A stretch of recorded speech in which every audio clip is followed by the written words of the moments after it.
Bueno, ante todo, buenos días. Gracias por la presentación. El día de hoy vamos a tocar el tema relacionado a lo que es la anatomía y fisiología de la piel. Nosotros somos básicamente un grupo consultor del manejo de heridas. Quien habla, maneja, trabaja en un hospital nivel 2-3, Hospital Guillermo Jaelin, en el cual vemos aproximadamente 60 pacientes, de los cuales también vemos pacientes crónicos, entre ellos pacientes con lesiones por presión, lesiones vasculares, diabéticos, heridas oncológicas, entre otros. El tema que les voy a compartir en este momento sobre los principios básicos de anatomía y fisiología de la piel, y posteriormente vamos a ver temas relacionados a lo que es las lesiones por presión desde el punto de vista epidemiológico, de etiopatogenia, las clasificaciones y posteriormente los casos clínicos que veo yo en el hospital en el día a día. Posteriormente, la otra ponencia que se me ha asignado es referente a lo que es el manejo de heridas crónicas y lo que es el biofilm. El principio básico, la piel es el órgano más extenso, ¿no? Eso lo conocemos muy bien. Va a tener una función importante de barrera que va a permitir ejercer un mecanismo de defensa frente a los microorganismos o frente a agentes físicos o químicos que puede tener. Posteriormente también va a tener una protección química porque va a tener células organizadas que se van a localizar a nivel de la epidermis, que son los queratinocitos, que le van a conferir esta propiedad. Y además esta propiedad va a ser importante porque va a formar una barrera impermeable, ¿no? Posteriormente también vamos a presentar el efecto de la melanogénesis a través de la liberación de melanina, ¿no? Por los melanocitos que nos van a proteger contra los rayos ultravioletas. Esta es la irrigación de la piel. ¿Por qué es importante conocer esto? Vemos acá que tenemos la epidermis. La epidermis generalmente se compone de los queratinocitos, que es la primera capa más superficial. Posteriormente tenemos un plexo vascular que se localiza a nivel de la capa basal, en la cual vemos tanto la epidermis como la dermis forman un plexo papilar superficial localizado a nivel de la membrana basal. Posteriormente, la diferencia, la dermis, ¿no? Que está formado por sustancia fundamental y aparte también forma una anastomosis arteriovenosa que finalmente llega a comunicarse con la zona de hipodermis donde se encuentra el tejido graso. ¿Por qué es importante hablar de este tema? Porque generalmente vamos a encontrar que a nivel de la dermis vamos a presentar células importantes que van a favorecer la cicatrización y la reparación de los tejidos. Por ejemplo, los fibroblastos que se van a localizar a este nivel, ¿no? A nivel de la porción dérmica, los queratinocitos que se localizan a nivel de la porción epidérmica, y también vamos a tener receptores sensoriales que se van a localizar a nivel de la porción tanto de la dermoepidermis, que van a dar la presión para el tacto, básicamente, para la presión y para el tacto, que es el corpúsculo de Meitner y el corpúsculo de Pacini, que dan una inervación de tipo sensorial, característicamente.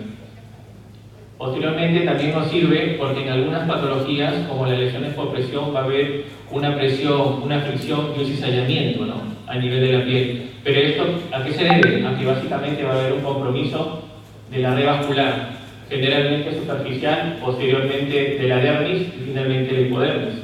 Ahora la pregunta es, ¿cómo parte todo esto o cómo se organiza básicamente esto?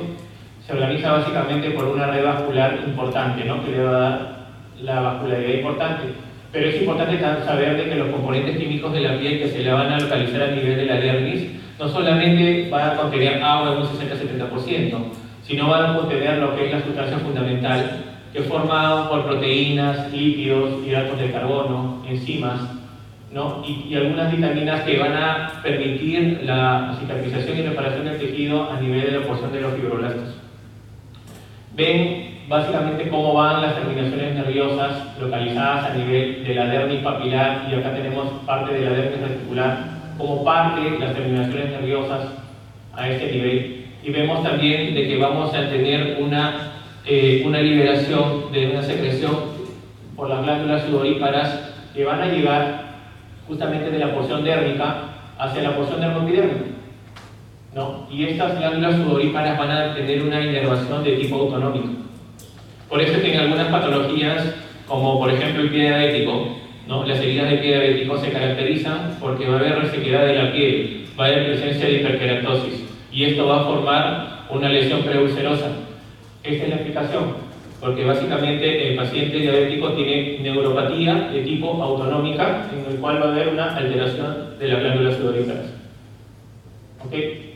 Posteriormente también vamos a ver que esta inervación de tipo sensitiva, que es tan importante localizada a nivel de la porción dermoepidérmica, va a permitir de que también tener una sensibilidad tanto al frío, al calor, al tacto, a la vibración, ¿no? Y es básicamente lo que se localiza a nivel de las palmas y de las plantas de los pies. Por eso que muchas veces nosotros tenemos muchas veces los pacientes, también digo, pacientes diabéticos en general, tienen alteración de tipo sensitivo. ¿Por qué? Que muchas veces no sienten la presión, no sienten el tacto, tienen ausencia de estímulos dolorosos. Y eso se debe básicamente por la alteración del tipo de inervación sensitiva localizada a nivel de la palma y la planta de los pies. Entonces, básicamente es eso. Entonces vemos que el epidermis principalmente está conformado por los queratinocitos. La dermis está formada por un tejido conectivo laxo, ¿no? En el cual vamos a contener fibroblastos, que son las principales células que van a favorecer la reparación de los tejidos. Y posteriormente tenemos la hipodermis, que está formada por tejido adiposo, que vamos a encontrar adipocitos que también van a formar una barrera de sostén, ¿no? Dentro de la piel.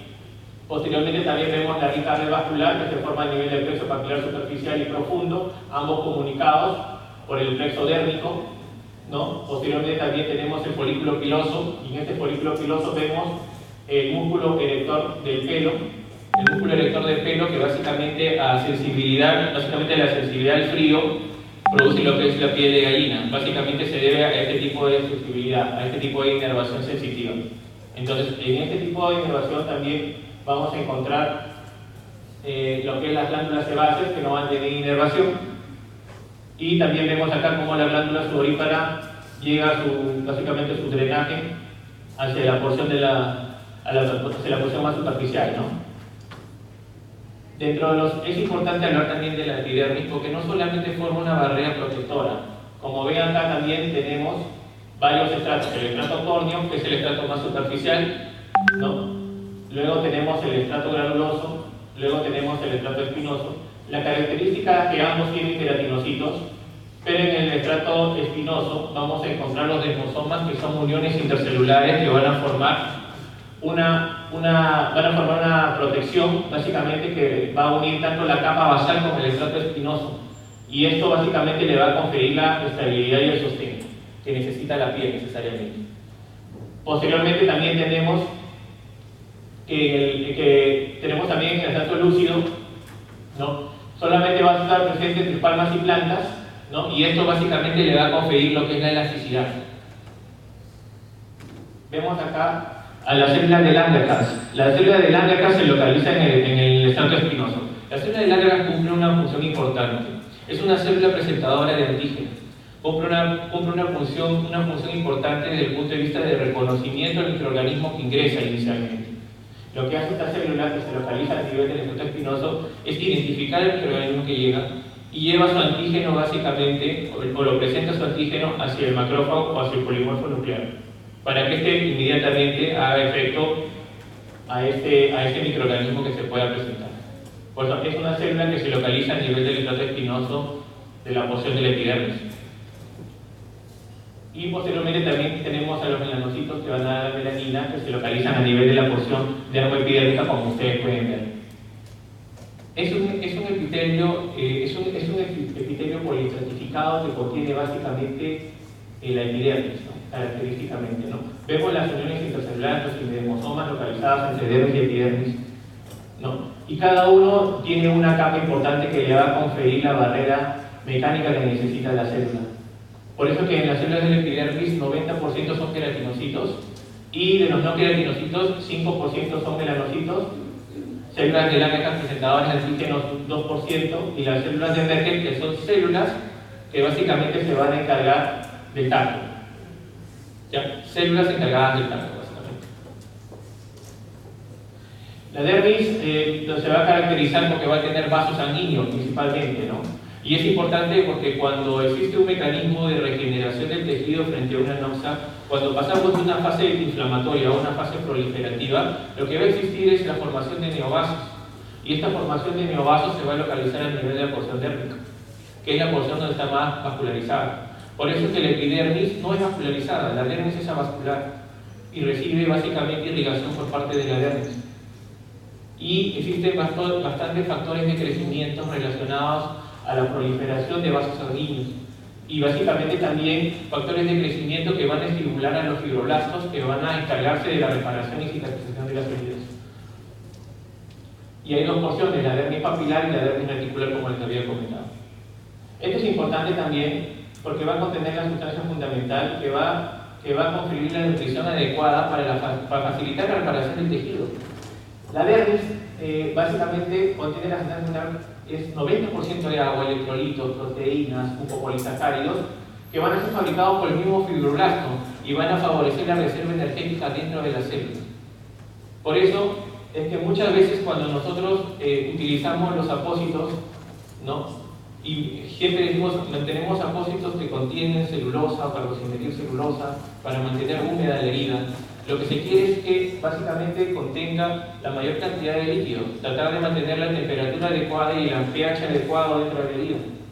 Por eso es que lo que se quiere con el tema de los apósitos es mantener el equilibrio adecuado. Posteriormente también en la piel vamos a ver que va a haber inervación. La inervación autonómica, lo que les había comentado, estaba por glándulas sudoríparas, el efecto de los vasos sanguíneos.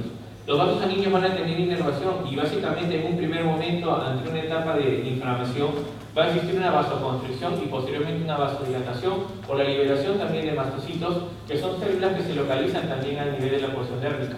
Estas células liberan histamina, la histamina favorece la vasodilatación. Entonces, esto es básicamente lo que va a ocurrir. Posteriormente, las glándulas sudoríparas, como les había comentado, liberan la secreción y estas básicamente se van a ver alteradas generalmente en el paciente diabético. ¿Por qué? Porque va a favorecer la presencia de hiperkeratosis, fisuras, ¿no? Y básicamente la piel reseca, porque va a existir una neuropatía de tipo autonómico. Posteriormente, entre los nervios sensitivos tenemos estos corpúsculos que se localizan en la porción termoepidérmica y que básicamente tienen una función. El de Pacini, por ejemplo, es el de la presión y liberación. El de Meissner básicamente es sensibilización táctil. El corpúsculo de Ruffini es básicamente para el calor y el corpúsculo de Krause para el frío. Es necesario que se conozca esto desde el punto de vista anatómico porque nos permite descubrir algunas patologías, en este caso cuando existe una neuropatía de tipo sensorial, sensitivo, motora, en este caso sensitivo puede haber alteración de estos corpúsculos localizados a nivel de la piel y es parte de la fisiopatología de algunas enfermedades. Por eso cumple una función protectora, básicamente, posteriormente una función sensorial, una función termorreguladora, vasodilatación, vasoconstrucción, producción del calor, y es importante la producción del calor, porque generalmente lo que va a condicionar es una vasodilatación por una inervación de tipo autonómica, y muchas veces la liberación de interleuquinas que se producen en el proceso inflamatorio va a condicionar a que se active el centro termorregulador hipotalámico y esto produzca la fiebre. Y esto es importante. Y básicamente la hipodermis solamente tiene una función protectora, ¿no? Este es un avance básicamente sobre lo que es anatomía y fisiología de la piel. Se hablaría extensamente en realidad sobre el tema. En el curso que dicto, básicamente vemos por módulos antiinflamación, proliferación, cicatrización, el tema de las heridas, pero más o menos para que puedan tener conocimiento sobre el tema, ¿no? Dentro de epidemiología, de lo que es las úlceras por presión, vamos a hablar de las úlceras por presión. En ambientes hospitalarios, en ambientes intrahospitalarios un 26%, básicamente un 40% de pacientes críticos tienen una prevalencia de IPP. ¿Ya? ¿Cuál es la importancia? El 90% de los pacientes, muchas veces el 90% de los pacientes que ingresan a un centro hospitalario no vienen necesariamente por una lesión por presión, sino vienen por otras causas, sea neumonía, sea una infección urinaria, y de repente muchas veces nos llevamos a la sorpresa de que tenemos una lesión por presión porque muchas veces los familiares no lo pueden ubicar. El 35% también de pacientes que tienen úlceras por presión van a tener reintervenciones y aparte de eso, esto va a generar un alto costo económico anual. Lo que va a irse a este alto costo económico anual se va a deber muchas veces a que va a existir estancias prolongadas. Las estancias prolongadas generan altos costos y aparte también los estilos de vida. El paciente va a estar estigmatizado, el paciente va a tener dolor, el paciente va a alterar su calidad de vida. Esta es una parte importante. Posteriormente, se debe hoy por hoy trabajar en el tema de la prevención de las úlceras por presión, ¿no? Y debe estar en el marco de una garantía de calidad. Posteriormente, la prevención debe basarse en desarrollar competencias tanto en modelo de atención y criterios de estándares de enfermería. Ahí es importante el manejo de enfermería. ¿Por qué? Porque es importante prevenir una lesión inicial. Prevenir una lesión inicial, ¿no? Utilizar las escalas de riesgo como de Braden o Norton para predecir la probable aparición de una lesión por presión. Y es importante hablar de esto porque 2 a 3 veces más probabilidad de morir los pacientes, ¿no? O sea, tienen básicamente tanto de mortalidad un 2 o 3 veces probabilidad de presentar la muerte. Por eso es que mucho se habla de lo que es la terminología del tema de lesiones por presión. ¿Por qué se habla ahora de lesión por presión y por qué no úlcera por presión? ¿No? Entonces, dentro de la evidencia que se ha podido recolectar es que hay varios conceptos. La lesión por presión, antes se llamaba úlcera por presión, pero el hecho de que para que haya úlcera por presión se tiene que alterar la integridad superficial de la piel. Entonces, existe, por ejemplo, en los estadios 1, generalmente no hay una alteración de la integridad de la piel, solamente hay la presencia de una piel eritematosa. Entonces, muchas veces no se cumple ese criterio. Entonces, ¿cómo se podría definir una lesión por presión? O sea, ¿cómo se podría definir una UPP si en realidad no hay integridad del epitelio? O sea, no hay integridad de la superficie de la piel. Entonces, por eso es que ahora se emplea el término de lesión por presión que abarca básicamente una terminología más amplia, ¿no? ¿Por qué? Porque ustedes, como sabrán, las fuerzas de fricción, ¿dónde aparecen inicialmente? Aparece inicialmente a nivel del músculo. ¿Por qué en el músculo? Porque va a haber una fricción o un contacto del hueso con el músculo, como vamos a poder ver. Va a haber un estrés de cizallamiento, va a haber un mecanismo de presión, fricción y cizallamiento. Ese es el mecanismo que va a pasar, en el cual va a haber contacto directamente del músculo con el músculo, directamente con el hueso. Pero no va a haber todavía alteración de la integridad de la dermis y de la epidermis. ¿Por qué? Porque los pasos son hueso compromete el músculo, luego viene el hipodermis, luego posteriormente viene la dermis y luego finalmente viene la epidermis. Así es básicamente. Por eso es que inicialmente, cuando nosotros podemos encontrar una lesión eritematosa o de color violácea, ¿no? Que muchas veces ya nos está indicando que probablemente no podamos, es muy probable que haya compromiso de músculo, pero no podemos determinar con exactitud la profundidad de la lesión. O sea, sospechamos que probablemente hay un compromiso de músculo inicial, pero no es objetivable la lesión inicialmente. A eso.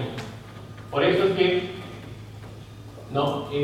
pueden estar asociadas a la lesión de la piel, las lesiones por presión y la lesión por presión inestable, que es el nuevo término que se utiliza. ¿A qué se llama inestable? Que muchas veces nosotros tenemos una escala necrótica. Y esta escala necrótica que se localiza a este nivel, ¿podemos determinar la profundidad? Entonces, si no determinamos la profundidad, no podemos clasificarla, ¿sí? Por lo tanto, es inclasificable. Muchas veces es denominada una lesión inclasificable, porque no podemos determinar la profundidad. Pero ¿qué dice la guía, ¿no? Del manejo de lesiones por presión de la Universidad de Chile? Yo me imagino que la han leído. Entonces, esa guía menciona de que inmediatamente estas lesiones se clasifican como de tipo o estadio 4. Pero en las revisiones Cochrane o en las revisiones Up to Date que he revisado, mencionan de que esta es una lesión inclasificable. O sea, no debería estar en ninguna clasificación, tipo 1, 2, 3, 4. Porque no sabemos exactamente la profundidad de la lesión. Ahora, ¿cómo podemos descubrirla? Obviamente retirando la escala necrótica para descubrir la profundidad de la lesión, ¿no? Entonces, se llama lesión por presión inestable. ¿Ya? Entonces, esto se llama lesión por presión instal, que caracteriza por la pérdida de tejido o piel debido a que está oculta por una rosadura o una escara, básicamente. Entonces, eliminando la escara vamos a determinar la profundidad de la herida. Y la sospecha de lesión por presión en tejido profundo es esto, lo que se había comentado, que muchas veces hay una lesión, ¿no?, eritematosa que se localiza a nivel de la piel y que comienza a cambiar de color, ¿no? Entonces, ¿qué es lo que sospechamos? Que básicamente hay un compromiso de tejido profundo. Entonces, el término es el término que se habla, lesión por presión de tejido profundo. Y como les había comentado, generalmente cuando hay afectación inicialmente por presión, hay alteración del músculo, posteriormente es hipodermis, luego posteriormente es la dermis y posteriormente la epidermis. Entonces, estos son los factores de riesgo. Son los pacientes reales, los pacientes que tienen lesiones por presión son pacientes pluripatológicos, eso tenemos que saberlo muy bien. Generalmente son pacientes mayores de 65 años, son pacientes pluripatológicos, que por alguna razón han llegado a estar en un síndrome de inmovilidad y que eso les ha permitido estar mucho tiempo en cama, como se dice, encamado. ¿Y qué va a pasar? Va a tener factores intrínsecos y factores extrínsecos.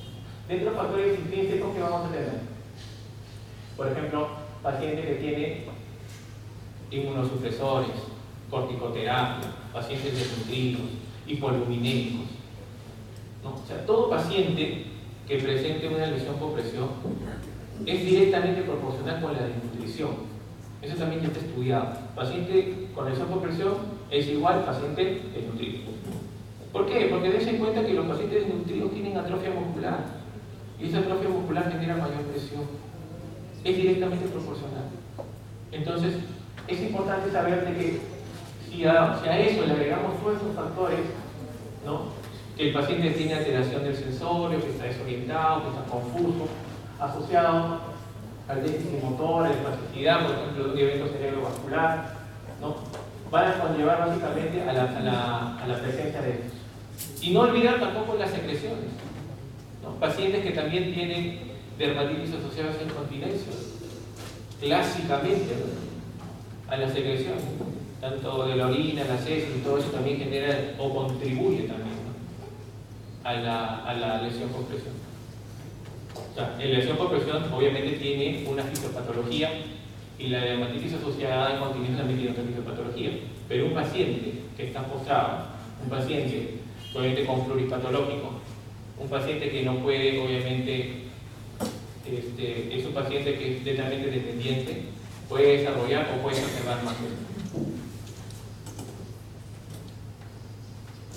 Esta es la fisiopatología que quiero ver. El aumento de presión, ¿ya?, va a condicionar una oclusión de los vasos sanguíneos. Cuando hay una oclusión de vasos sanguíneos genera una hipoperfusión. La hipoperfusión genera isquemia. ¿Ok? Esta isquemia básicamente va a ser de tipo endotelial. ¿Se acuerdan que habíamos hablado de la red vascular que se localizaba a nivel de la porción dermoepidérmica? Que había una rica red vascular que básicamente se localizaba a nivel de la porción dermoepidérmica. Justamente cuando existe este tipo de oclusión, básicamente se va a permitir de que existan presiones por encima de 70 milímetros de mercurio. La presión normal que puede tener un capilar sanguíneo es de 25 milímetros de mercurio. Pero si tenemos una presión de 70 milímetros de mercurio por lapso de más de 2 horas, ya estamos generando un evento de isquemia. Y el evento de isquemia obviamente genera una inflamación, ¿no? El daño del endotelio vascular producto de la isquemia genera una inflamación. Y esta inflamación genera un aumento de la permeabilidad capilar, vasodilatación. Obvio, por la liberación de los mastocitos que liberan histamina. La histamina provoca vasodilatación en un proceso de inflamación generado por isquemia. ¿Y por qué se da isquemia? Por la presión.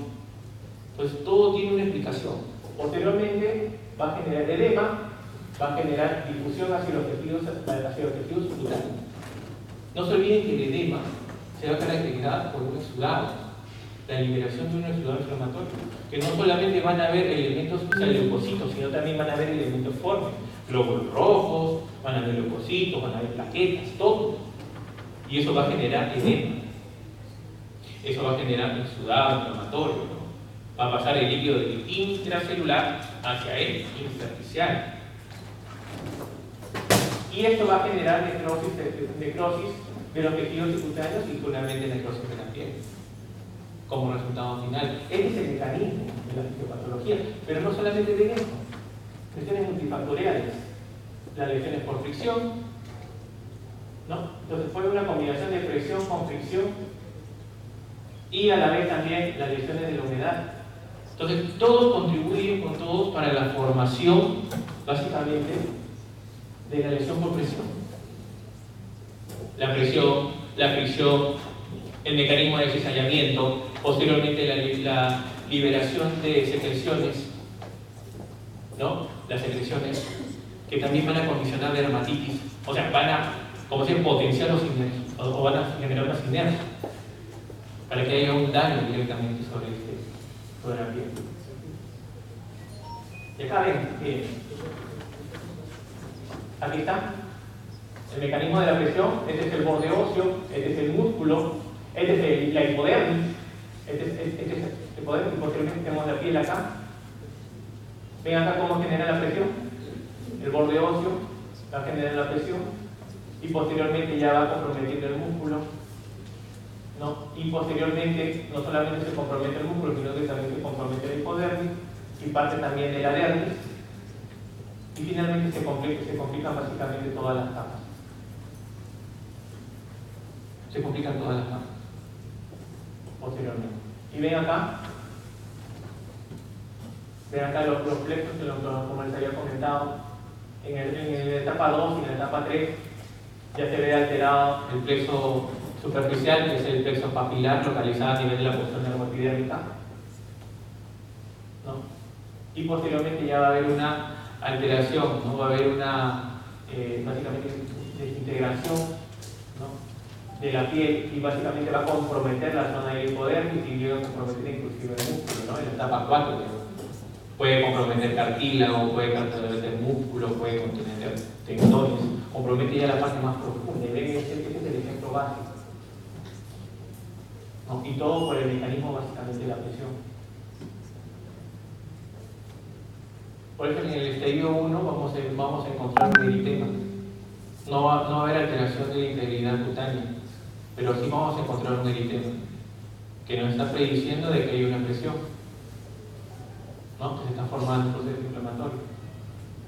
Posteriormente la vesícula y la erosión es muchas veces la presencia de clipelas en el estadio 2. En el estadio 2 puede haber compromiso tanto de la epidermis, o puede haber la presencia también de un cliptena, que también es una señal. Y posteriormente en el estadio 3 ya podemos ver la presencia del cara. En el estadio 3, por ejemplo, ya vamos a encontrar el compromiso del hipodermis, ¿no? Y en el estadio 4 ya finalmente vamos a encontrar la lesión propiamente dicha, ¿no? Vamos a encontrar ya compromiso de todas las capas, inclusive de los tendones, el músculo. Vamos a encontrar compromiso del cartílago articular, del hueso. Entonces ya va a haber un compromiso mayor. Por eso es que todas las heridas o todas las úlceras por presión están colonizadas. Y ojo, colonización no significa infección necesariamente. Acá, por ejemplo, este es un esquema en el cual en el estadio 1 vamos a ver eritema, ¿no? Y desaparece cuando cesa la presión, es generalmente indolora, ¿no? Todavía no hay alteración de la integridad, posiblemente en el estadio 2 hay compromiso de la epidermis y la dermis. Vamos a ver presencia de vesículas y la agrietada, ¿no? Y en el estadio 3 básicamente vamos a encontrar ya el compromiso de la hipodermis, epidermis, dermis, hipodermis. Puede haber presencia de necrosis o muerte celular, hay pérdidas de continuidad de la piel, pero que no avanza más del hipodermis. En cambio en el estadio 4 ya vamos a encontrar un compromiso que compromete todas las capas, ¿no? Epidermis, dermis, hipodermis, músculo y hueso, todo prácticamente. ¿Cómo podemos visualizarlo? Desde el estadio 2, 3 y 4, ¿no? Generalmente la presencia de una lesión o una solución de discontinuidad del epitelio. En cambio, las escalas, básicamente, en lo cual nosotros vamos a clasificar el riesgo.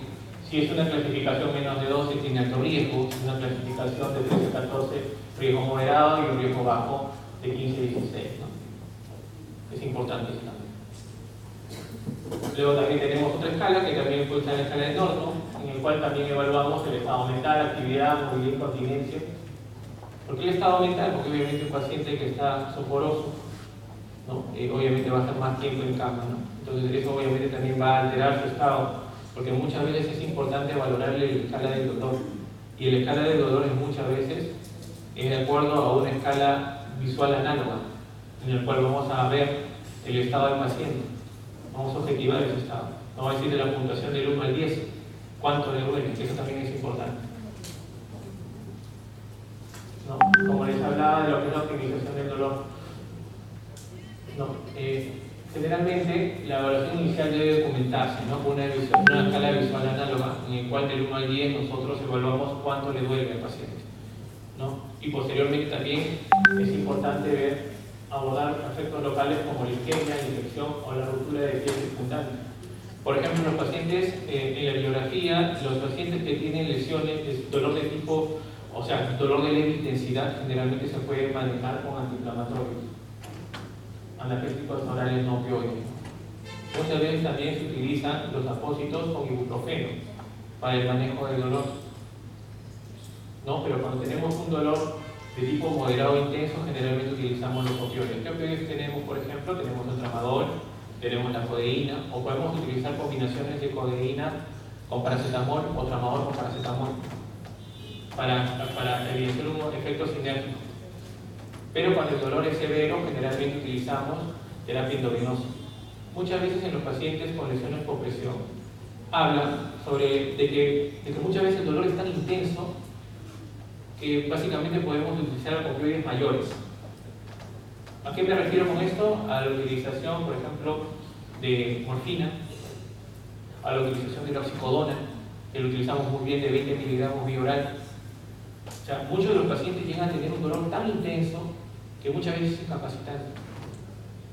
Y básicamente, no se olviden que es un dolor de tipo isquémico, porque lo que va a existir en este proceso de esta fisiopatología es un evento isquémico local. Entonces, el dolor isquémico en muchos pacientes que tienen aumento de la sensibilidad, obviamente va a condicionar que según la escala de dolor, todos los pacientes no sean iguales. Unos pacientes sienten menos dolor que otros, pero en otros el dolor es mucho más intenso. Y esto es importante saber, porque existen patologías, como por ejemplo la diabetes mellitus, en el cual va a existir una microangiopatía, va a haber alteración de la microcirculación muchas veces. Entonces, estos pacientes, muchas veces al evento isquémico, que no solamente pueden tener en miembros inferiores, sino que también pueden tener a nivel sistémico, puede generar mucho dolor. Por eso es que a veces, dentro de las literaturas, dan tratamiento también con morfina o oxicodona, cuando el dolor es muy intenso. El tratamiento básicamente de la infección. El tratamiento de la infección, generalmente, detectar la presencia de osteomelitis es importante. Tenemos una lesión por presión directamente que permite la exposición de hueso o contacto con hueso, hay que descartar que tenga osteomelitis. Es muy importante saber que por contigüidad puede haber infección de hueso. Es importante definir en qué etapa nos encontramos. Es una contaminación, colonización crítica, es una infección propiamente dicha o es una infección sistémica. Es importante saber que las lesiones por presión son heridas crónicas. Son heridas crónicas. Entonces, si es una herida crónica, es muy probable que estos pacientes tengan retardo en el proceso de cicatrización normal. Y aparte puede haber presencia de biofilm. Por eso es importante que nosotros sepamos valorar mucho en qué momento utilizo un apósito como antibiótico que haga efecto local de la herida, ¿no? En qué momento también puedo utilizar pues, el tratamiento antibiótico sistémico. Hay que ver siempre el contexto del paciente. Un paciente que es pluripatológico, desnutrido, con una herida crónica y con exposición continuamente de fluidos, entonces básicamente va a tener una infección crónica, va a tener una herida crónica que no va a cerrar nunca. Ojo, si no combatimos o si no contrarrestamos el efecto del estado nutricional, del efecto del estado metabólico, ¿no? El efecto del estado vascular. O sea, hay muchos factores que también están asociados. Por eso es importante determinar si estamos frente a una colonización o si estamos frente a una infección. Entonces, luego posteriormente podemos utilizar dentro del proceso la toma de cultivos. Pero ojo, es importante que sepan tres cosas. En los pacientes que tienen lesiones por presión puede haber tres tomas de cultivo: el cultivo de hisopo, el cultivo de tejido blando y el cultivo de hueso. Entonces, cuando nosotros hacemos el cultivo de secreción básicamente con el hisopo, lo que muchas veces vamos a encontrar son gérmenes contaminantes. Son gérmenes contaminantes. Por eso es que no se debe utilizar teóricamente. Pero, si nosotros no contamos con la utilización de la recolección de una biopsia de tejido, por ejemplo, o una biopsia de hueso, entonces lo único que queda es hacer esto, pero hacer dentro de las técnicas antisépticas, se podría decir. ¿Por qué? Porque no podemos hacerlo de una manera inadecuada porque vamos a tener contaminante. Entonces, hoy por hoy lo que se quiere o lo que se estima es utilizar el cultivo de tejido blando. ¿Ya? El tejido blando y el tejido óseo. No se utiliza actualmente lo que es el cultivo de secreción de heridas con hisopos. Por ejemplo, este es un estudio en el cual hay 101 pacientes que presentaron lesión medular espinal, ¿no? En el cual vemos de que la flora es polimicrobiana. La flora del paciente con lesión por presión es una flora polimicrobiana. Entonces vamos a encontrar presencia tanto de gérmenes del tracto genitourinario y del tracto gastrointestinal. Entonces vamos a encontrar E. coli, Klebsiella, vamos a encontrar presencia de estafilococo. Pero hoy por hoy, si hablamos sobre frecuencia de aislamiento de gérmenes, tanto en lesiones superficiales como profundas, vamos a ver que el estafilococo aureus sigue siendo el más frecuente. Pero la presencia de E. coli o la presencia de Klebsiella también puede ser frecuente.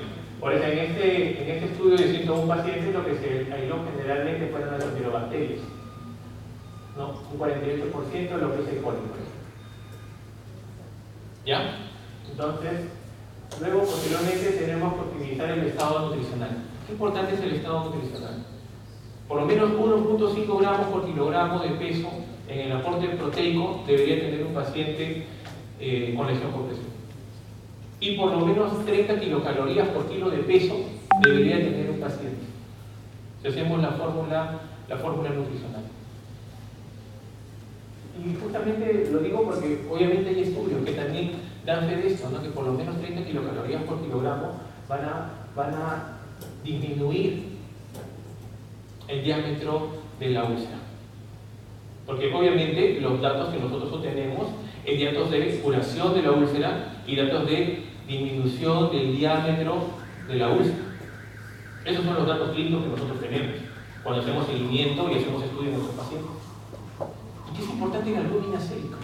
Todo paciente que tiene lesión por presión, obviamente vamos a tener hipoalbuminemia, sea leve, moderada, severa. Yo particularmente, en todos los pacientes, hipoalbuminémico. Y ojo, el paciente que tiene hipoalbuminemia también tiene linfopenia. Entonces, la linfopenia, obviamente los linfocitos cumplen un papel importante desde el punto de vista de efecto protector. ¿Por qué? Porque obviamente la linfopenia está correlacionada directamente con la albúmina sérica. Entonces, estos pacientes crónicos muchas veces no hacen leucocitosis, no hacen linfocitosis. ¿Por qué no establecen una reacción inflamatoria o una respuesta inflamatoria adecuada? Básicamente porque obviamente están en un estado de desnutrición, que va a permitir obviamente que no se dé una respuesta inflamatoria adecuada. Por eso que presentamos heridas crónicas. ¿No? Por eso que la utilización de proteínas generalmente se debe dar en los pacientes que tienen lesiones por presión de tipo 3 y 4. Este es un estudio de 200 pacientes, es un ensayo clínico randomizado de 200 pacientes con lesiones por presión desnutridos, en el cual se comparó la terapia entre darle proteínas, ¿ya? Darle proteínas y calorías, ¿no? A través de una fórmula nutricional, y otro grupo de pacientes que se les dio proteínas, se les dio calorías y se les dio adenina sin antioxidantes y vitaminas. Entonces, hoy por hoy también habla de los demás componentes nutricionales. Entonces, ¿cuál fue la diferencia entre solamente darle calorías y proteínas a través de una fórmula nutricional versus darle calorías, proteínas y otros elementos, tanto adenina sin antioxidantes? Entonces, lo que se vio es que hubo, en el lapso de 8 semanas que se hizo el seguimiento de estos pacientes, se vio que hubo una mayor reducción del área de la úlcera por presión. Y esto hubo una reducción media del 61% a 45%. Entonces, hubo una diferencia significativa en la reducción mayor del área de la úlcera. Pero, ¿qué es lo que buscaban los investigadores? Los investigadores buscaban de que haya una curación completa de la úlcera, que no se logró. Solamente lo que encontraron fue una reducción del área de la úlcera, pero no encontraron una curación completa.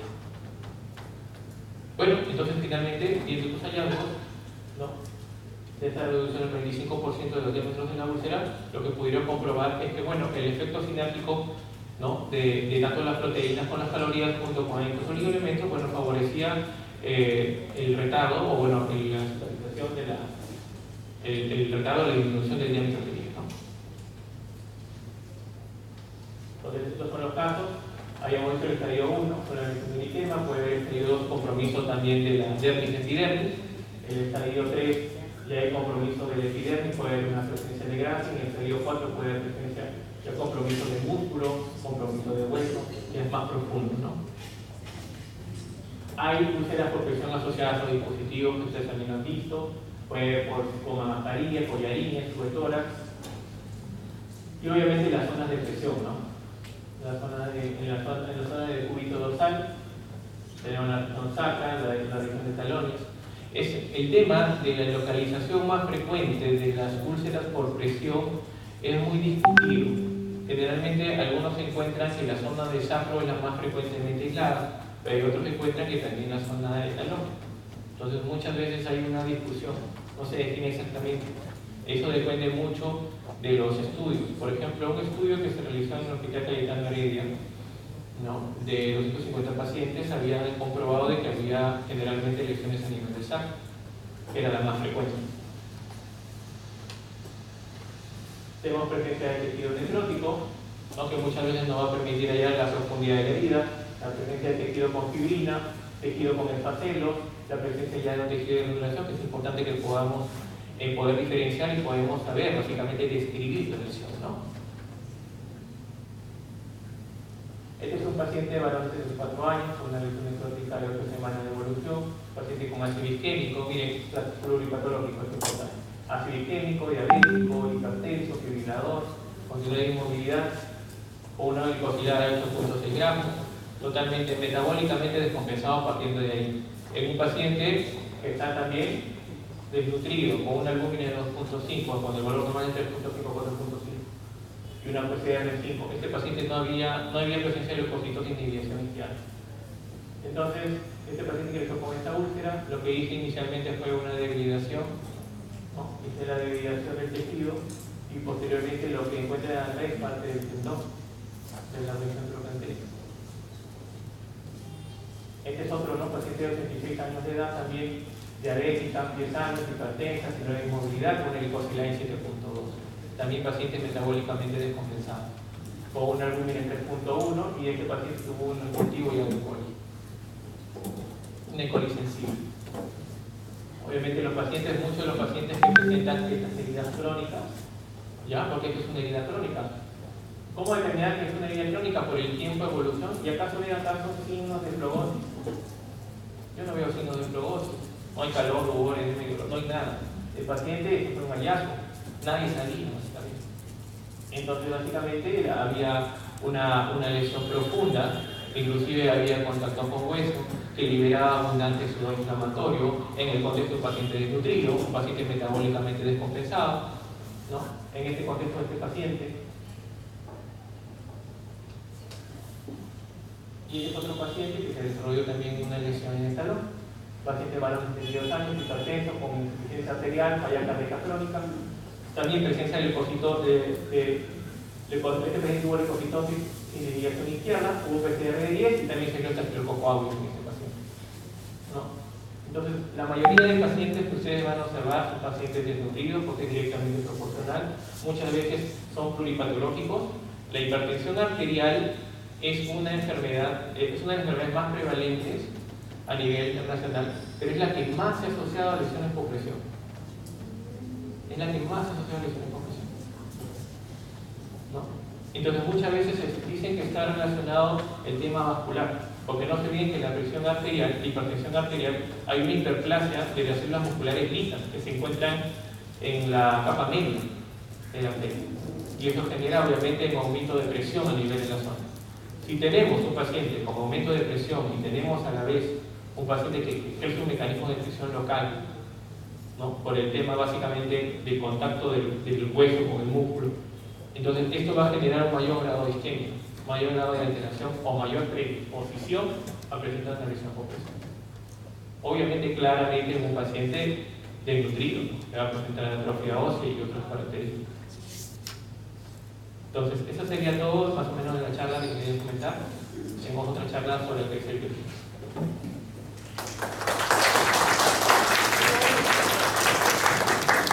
Muchas gracias, doctor. A continuación les vamos a invitar a todos ustedes a pasar al salón que está a continuación, a mi mano derecha, para tomar un break, ¿sí? Un coffee que también se ha preparado para todos ustedes. Y después continuamos con el doctor, ¿sí? Al siguiente. Y posterior a ello les invitamos también a visitar el stand que se encuentra en el lobby, la parte posterior.